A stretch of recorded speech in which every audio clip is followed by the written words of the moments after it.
না, এর অত্যন্ত গুরুত্বপূর্ণ বেনিফিশিয়াল ইফেক্টস রয়েছে। নাও আপনারা যারা সারাদিন ঘরে বসে থাকেন, সূর্যের আলোকে এড়িয়ে চলেন, কারণ 1970 সাল থেকে এই প্রচারণা এমনভাবে চালানো হয়েছে যে সূর্যের আলোতে যাওয়ার আগে যেন আপনি সানস্ক্রিন ব্যবহার করেন বা একটা ছাতা ব্যবহার করেন। সূর্যের আলো আমাদের জন্য অত্যন্ত ক্ষতিকর, এরকম অ্যাডভার্টাইজমেন্ট করার ফলে অনেকেই সূর্যের আলো এড়িয়ে চলতো। ফলাফলস্বরূপ বর্তমানে রোগের পরিমাণ অনেক বেশি বেড়ে গেছে।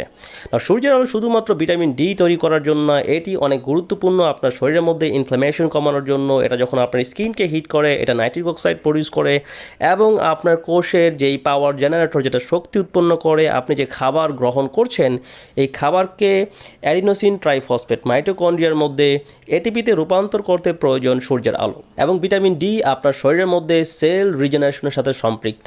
অজস্র গবেষণায় দেখা যাচ্ছে ভিটামিন ডি এর ঘাটতি থেকে অটো ইমিউন রোগ হচ্ছে, লাইক টাইপ 1 ডায়াবেটিস, এবং যারা টাইপ 2 ডায়াবেটিস আক্রান্ত তাদের 90% ভিটামিন ডি এর ঘাটতিতে রয়েছে।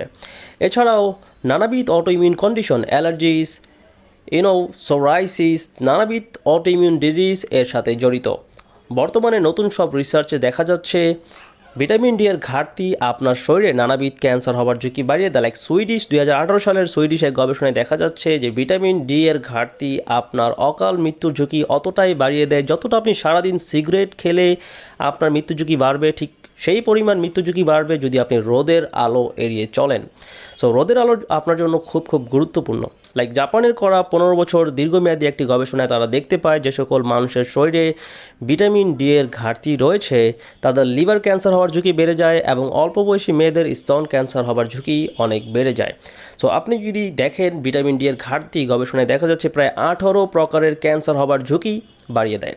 সো 18 প্রকারের ক্যান্সার, লাইক শুধু লিভার বা স্তন ক্যান্সার না, এটা আপনার skin cancer, brain cancer, thyroid cancer, নানাবিধ ক্যান্সার হওয়ার ঝুঁকি বাড়িয়ে দিচ্ছে।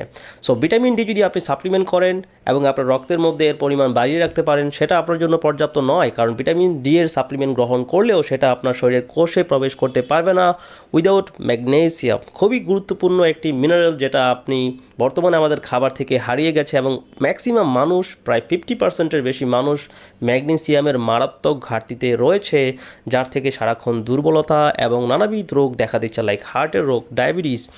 ম্যাগনেসিয়াম সাপ্লিমেন্ট করলে অনেকের ডায়াবেটিস কমতে শুরু করে, এর কারণ তারা ম্যাগনেসিয়ামের প্রচুর ঘাটতিতে রয়েছে, যার ফলাফলস্বরূপ তাদের পায়ের পাতা জ্বলাপোড়া করতে পারে, মাংসপেশিতে টান অনুভব হতে পারে, শরীর অনেক দুর্বলতা এবং ব্রেইনের ফোকাস কমে যাওয়া, ঘুম না আসা ইত্যাদি নানাবিধ মারাত্মক লক্ষণ vitamin D, magnesium and then vitamin K2 এগুলো আপনার জন্য গুরুত্বপূর্ণ। যদি আপনি ভিটামিন ডি সাপ্লিমেন্ট করেন সাথে